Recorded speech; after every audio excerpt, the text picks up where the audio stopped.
Good morning, good afternoon, and good evening to all you guys out there. Welcome back to Comerit's What's Up Enterprise, where we explore the latest technology trends across industries with the leading experts from around the globe.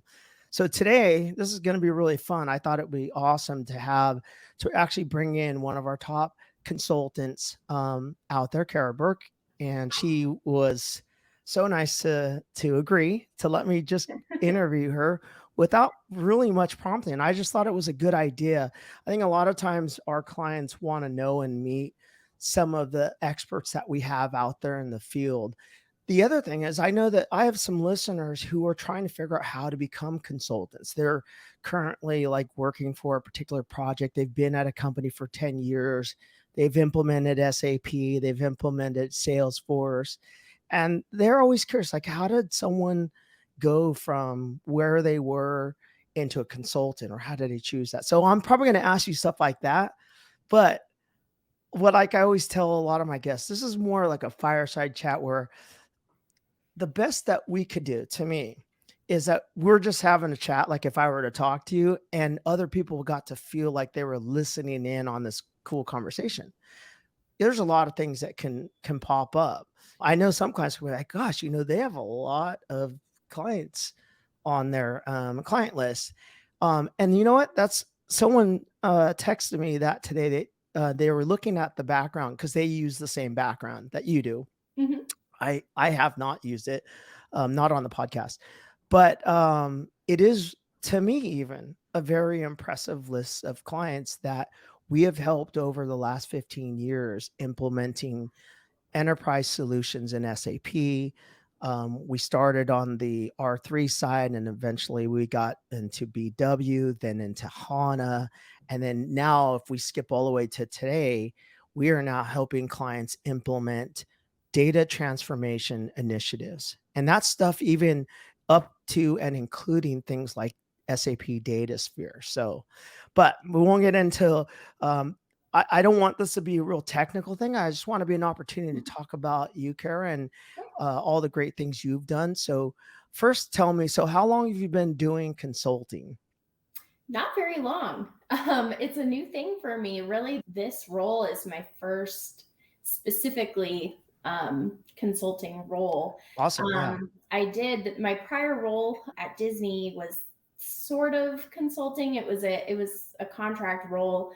But prior to that, I Right. had always had FTE positions with the companies I've worked for. So it's fairly new to me, but I'm enjoying it so far. So you are truly the perfect person for some of the clients out there that are saying, how would I ever become a consultant? It's an interesting path. Like, first of all, why did you decide to do that? It took me by surprise, actually. I always thought that I was going to be just a permanent employee of all the companies that I worked for. And so my first kind of dipping my toes into a contracted position was with Disney, and I was on maternity leave at the Oh, time. wow. Okay. And I had just had my twins, and I was 5 weeks into maternity leave, and someone reached out to me just from my LinkedIn profile and said, "Hey, I have this role at Disney. It looks like your background fits. Are you interested?" And I was like, "I'm on maternity leave." Right. Wow. And I was like, I don't know if I can make a job change right now, but it sounded like an interesting role. Like it was obviously Disney is a huge company. It's Right. something that's everywhere. And so I was like, well, why not? I might as well go through the interview process and see how it goes, even though I wasn't too keen on leaving a permanent position that I had. Um, and I interviewed with my 5 week old twins on my lap. Wow. And I thought there's no way that they're going to, be interested in somebody that they know has all these other commitments at home. Sure. And they ended up offering me the role. And I just thought that was really cool that they were willing to take a chance on me. at that point in my life. And so I took it, and it was a little scary for me going from a permanent position with a company that I'd been with for a couple of years to taking this 1-year contract. But that's kind of what got me out of that full-time space. And Oh, that's cool. That's a good story. yeah. I know a lot of people are probably going to be like, well, we want to know, wait, how did you do it with kids? No, we want to know how you did it with twins. I know that's a question that people are going to start, that they're going to want to ask, that's the one thing we don't run. Some of my other podcasts that I run now and then, I have like a little like messaging thing that's going, and people will ask, hey, well, what about this? We don't have that on this. We should. I want to. One day I'm going to go to where it's pure live and people can actually ask questions, because this would be probably one of those perfect times Mm-hmm. where they would be asking these things. But can I ask, though, what are some of those skill sets that they said, hey, you have those skill sets, Mm-hmm. we want to talk to you? What were those things? Yeah. So I have a master's degree in mathematics. And so that is something that a lot of people looking for people to work with data kind of see as a bonus, because they know that I'm good with data, I'm good with numbers, I'm good with problem solving, right? Those three things kind of go along with that. Obviously, there's a lot of other Right. But the areas. You logic, don't have to be in a computational type of degree to get into this, but yeah. that I think has given me a little bit of a initial, people see that and they're like, oh, okay, it might be worth talking to her. And then I've worked in all different areas of the business, and I think that is Oh, a that's very helpful. positive Yeah. thing too, right? I've worked with supply chain, which touches sales, marketing, transportation, right? You kind of work with all of those areas when you work in supply chain. I've also worked in pricing, so I understand markets and, adjusting what kinds of products you're going to offer. And then I've done product ownership and project management. I've worked with Snowflake, SAP, ClickView, Excel, right? Any tool that you could All the big possibly ones, use that all for the big analytics companies I've are, worked in. yeah. Yeah. So I kind of have a laundry list of things that I've touched, and I wouldn't necessarily say I'm an expert in any of them, but I know enough that I can help to manage projects. Right. And I know enough that if I needed to get in and do the dirty work, I can figure it out. So that gives me a good foundation. I think too, I mean, if I look over, so one of the founders here, I think I may have mentioned this to you. I was interviewing one of the founders. He's no longer here. His name's Dr. Berg. He's got his PhD, he's got a double PhD in mathematics and statistics. And interestingly enough, during the time when we were really big at doing SAP HANA, he was probably one of the leading thought leaders in the SAP HANA space. But what I believe people really liked is this, having a mathematics, a master's in mathematics. There's this very detailed, logical thinking process that Mm-hmm. people who enjoy math have, right? It's funny because it's exactly what I don't have. Right. So it's really weird. But the reason I bring this up is because in cases where you are helping to manage projects, a lot of times it's understanding that there's logical sequences that Mm-hmm. occur, but then you have this extract added area of information you need to know, because now you're talking about this business area, pricing, Mm-hmm. supply chain, you name it, right? It goes on and on and on. And then on top of that, now you also have the limitations or the advantages of all the different technologies that you're using. So yeah, I could totally see that. And I actually, we've done a lot of work for Disney also, primarily in their analytics side. And I actually have friends that spent many years there. They're very, very complex thinkers, and they're actually also have computer programming and mathematics backgrounds, engineering, that sort of thing. So, but I want to talk to you a little bit about the differences between the two, because you also, one thing you bring to the table is you have an industry expertise, which is Mm-hmm. right now if I were to use artificial intelligence and just look at what industries are super important to us humans moving into the future, Hmm. inevitably agricultural technology would come up really high. So Yeah. I spend a lot of time and a lot of focus on actually trying to develop our industry expertise around the agricultural space. So but you were at a whole nother in the entertainment Hmm. industry prior. So I Yeah. want to just talk to you a little bit about what are the differences. I mean, same product, we're Hmm. using SAP, we're using data analytics, but maybe from your experience, you can talk to us a little bit about Sure. that. Yeah. So most of my career, I've been in ag. I've worked for 3 ag companies, including this one. And so I did this small stint at Disney, and it was just a completely different way of working with data. My focus when I was at Disney was on the marketing area, and they lean heavily on third party data, which is very different from what I've worked with in the ag industry. Ag Right. industry is a lot of internal data. What kinds of products are we making? What are our, manufacturing efficiencies? Transportation efficiencies, all that kind of thing is huge with agriculture. With entertainment, it's a lot of how many people are we reaching. Interaction. Mm-hmm. Yeah, yeah, yeah, that's interesting. Yeah. It's very different. And so they're looking for more of an outside perspective on how things are going versus inside. And so that was new for me, working with all these third party vendors for all of our data. And there's some pros and cons to that, right? The pros are that, it's just kind of coming in. You're not having to manage the data as, Right. you're not having You're to not store. creating it and We're managing it. just ingesting Right. it. You Yep. But the con is that we're not managing it. So right. we're very reliant on these other places to send us the data when it's supposed to be sent, with all the fields, and have it aggregated the way it's supposed to be, and configuring their APIs the way it's supposed to be. And so I think that is the major difference, at least from the areas that I've worked in, is the source of the data and what they're That trying to makes a lot of prevent. sense.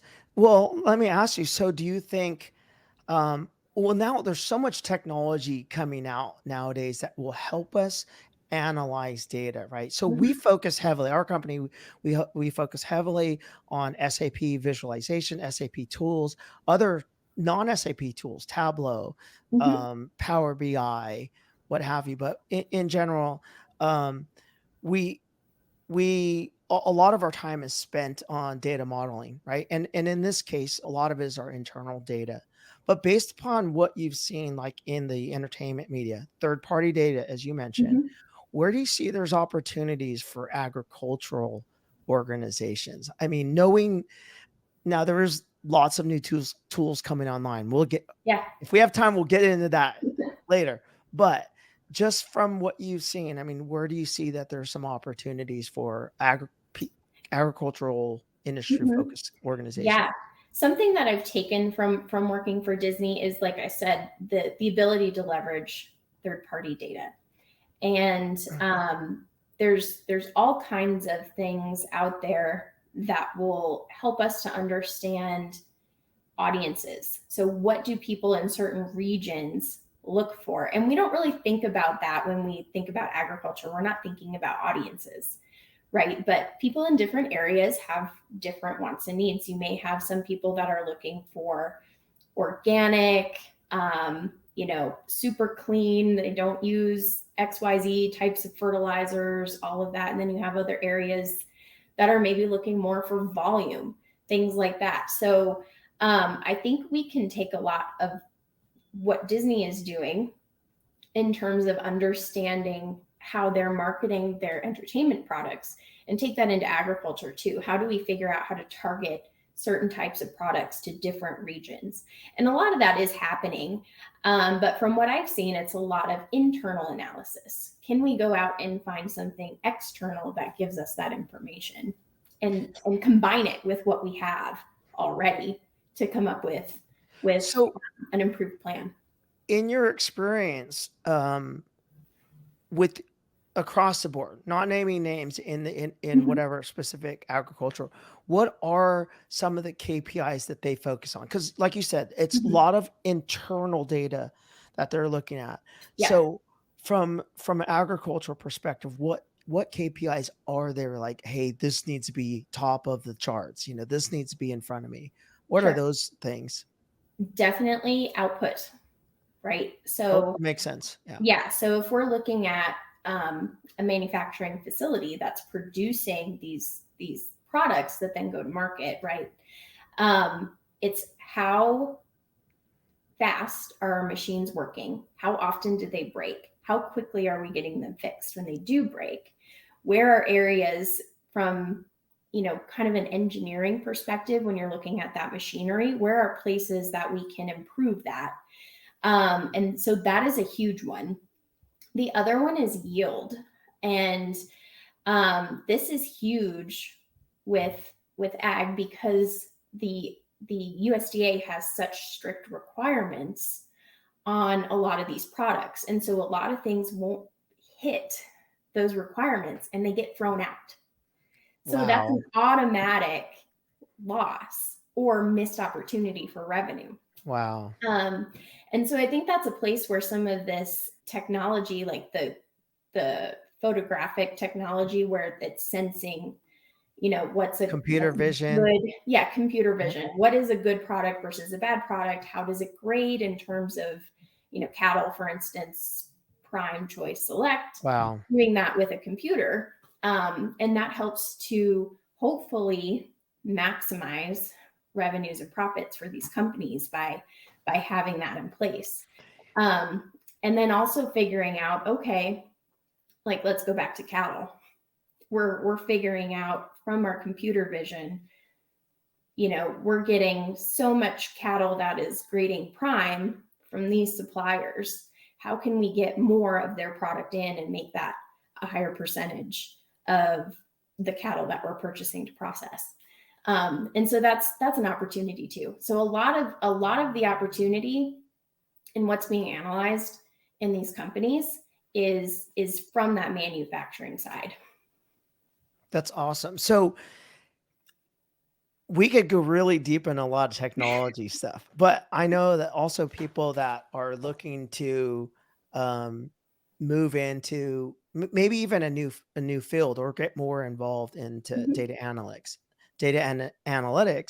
or intelligent analytics, um, but it's time consuming in their own current job right now, and they have small kids. So Mhm. how does a professional consultant manage their workday life, and how do you keep balance Mhm.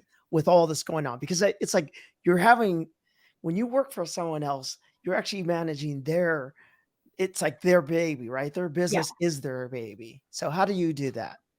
I'm very fortunate to work from home. I will say that is a has been a game changer for me, is being able to do that because I can do things after the kids go to bed. But I'm still able to, take them to their doctor's appointments, and, having twins, they were in the NICU. We had some reflux issues early on, and all of that. So I had a lot of appointments going on with the boys. And so working from home was actually a big game changer for me. I know a lot of companies don't want to hear that, but it's true. It allowed me to continue to focus on my work when I had that time, but also take care of my family. Well, we could talk about that for a second. So I've Sure. worked from home for probably the last 20 years plus. And I could argue the fact though that working from home, I just work twice as much. Mhm. I'm ne- I you're it's easy for me to put in a 60-hour week Yeah. because there's no way to get away from it. It's like, well, okay, I'm done. Well, wait a minute. If I could Oh just wait. spend two Yeah. more hours, yeah. Mhm. So, I mean, I agree. There is an advantage because when you have to take care of certain things, you have to take care of certain things. And I think a whole bunch of the world figured out that, I can be very effective and very productive Mhm. while working from home. We know this is true because during the pandemic, a lot of organizations like, you know what? let's just stay this way, and we're Yeah. gonna sell these big buildings. I'm in the Bay Area, obviously, and there's a lot of empty buildings in San Francisco Oh, right sure. now. And a lot of that truly is they realize that, gosh, I hate to say this. I mean, I think a lot of companies were able to eliminate a lot of staff like that were double, triple because people, for whatever reason, do put in an extra 10 hours a day Mhm. at home because they're Yeah. at home. They're like, you know what? I'm at Mhm. home. Like the other thing, right? You're saving like here where I live. If you're if you can work remote, you're saving 2.5 to 3 Commute hours time. of Yep. commute. So they don't even know what to do with themselves. So guess what they do? They go right Go on to their computer. It's like, work. I'm gonna go ahead and work on this spreadsheet. But yeah, I think it's a wonderful thing. And obviously there are opportunities and times where it's helpful to be in sight. But I will say one thing that's really been beneficial throughout the pandemic is the acceptance and utilization. People have gotten much more comfortable being on Zoom calls or Mhm. we're actually using a streaming platform. But you know, I I really feel like I'm involved with things when I'm in the meetings. Like there might be like 30 people and we're sitting in this Zoom conference and we're here going through and trying to work out some things. It's pretty amazing, honestly. Yeah. So I know you're in technology just because I know what you're working on, but do you follow what has been happening recently, like with Apple's new announcement of their Vision Pro goggles? Did you see that? I did see that. Yeah. I So didn't look into it super carefully, but I did see it. It was like what, $3,500. $3,500. But what I mean, I don't did you get to watch any of the like I haven't, no. okay. So I think it's just really interesting because um I won't ruin it for you because there's some really good trailers out there. Okay. But I do believe it like for me, I like to be able to have lots of input, lots of access to data as I'm working on projects. And one of Mhm. the things those goggles allows me to do is have a with augmented reality and virtual reality, I can have lots of my data at my fingertips. So I was hoping maybe you kind of got into it so we can explore. I wanted to get your opinion on this thing. But from my perspective, I do think that we will see an increase in utilization of those kinds of devices for people who do work remotely. Mhm. And yeah, I mean, I one thing I think that's very valuable for to have good employees is that their home life is also good. And Mhm. by implementing some of the new technologies, um, and I'm going to be very careful because if I go in this, we'll be on here for another 30 minutes. But there's things that artificial intelligence, large language models, these are things that our company at Comerit, we've been spending a lot of time with a lot of experts exploring exactly how do we leverage these tools not only for our daily workflow but also how they can integrate within big enterprise. So I was on a call with some of our other team members and was explaining to them that what we're doing internally here at Comerit for the Comerit leadership is curating that kind of data so that not only we can start to leverage it with our consultants. One, I think as consultants, that will be a skill set we'll need to add. Well, Mhm. I'm sure you're familiar with prompt engineering. Yeah. I think one of the best things out there for consultants is this uh, consulting enhancement through prompt engineering. It's really, really, really fun. But from my perspective, I'm watching many big enterprises try to optimize and do intelligent analytics and intelligent insight to action. I there's this one podcast I listen to a lot, and he talks to the accent. He says, "What a time to be alive," but he says it much better in a better accent. But for me, despite there's so many challenging things going on, fires in Mhm. Canada, there's just all kinds of stuff.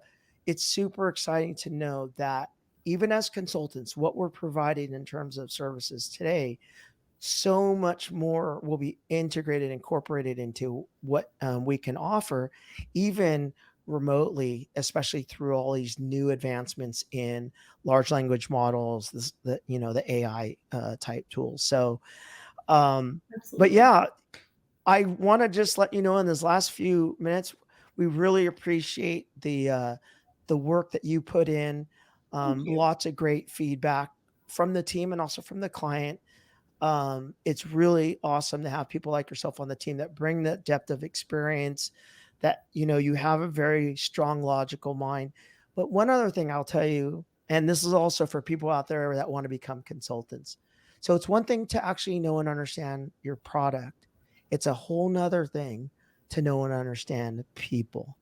And this is where I will tell you that Cara here shines in the ability to actually work and understand people. This is more, in my opinion, it's the 80-20 rule.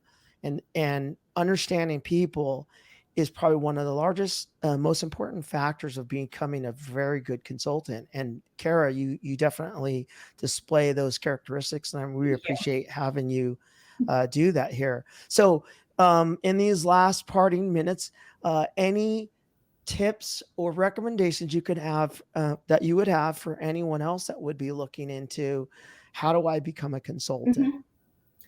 I'd say just be open to opportunities, right? I think a lot of people, they go out and they look for a perfectly tailored type of role, that fits exactly what they want to do or who they are.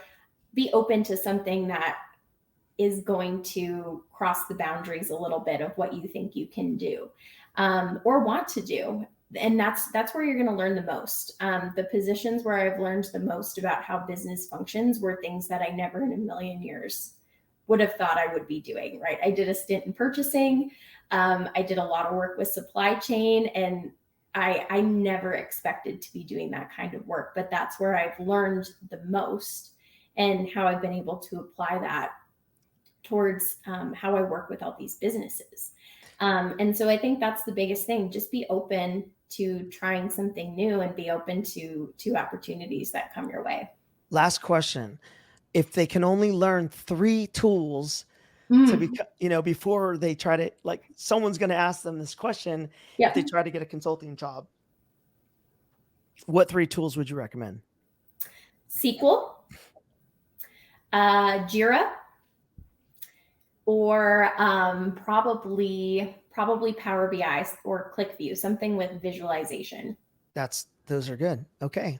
We'll have to write that down. So everyone take note of that. I would agree. I think Jira is a fantastic tool. I think it's almost, um, it's become almost a standard out there Yeah. for most There's a teams lot of running other projects. cool ones out there too that do similar functionality, but Jira is just so ubiquitous, and it translates to all the other project management software. So if you can understand Jira, you can figure out all the others. Exactly. Well, maybe we'll have to Mhm. do one on using Jira next. Awesome. Well, we have some Jira experts on the team, and yeah, it was something I learned too. And I when I went through a project with Jira, it did help me a lot trying to Yeah. understanding the other project management tools. Cara, thank you so much. I really Thank appreciate. I you. Thanks know for you're inviting me. super busy, but you did fantastic. Thank you. Just to let you know, and like I said, we really appreciate what you bring to the table, and look forward to our next one. Thank you so much.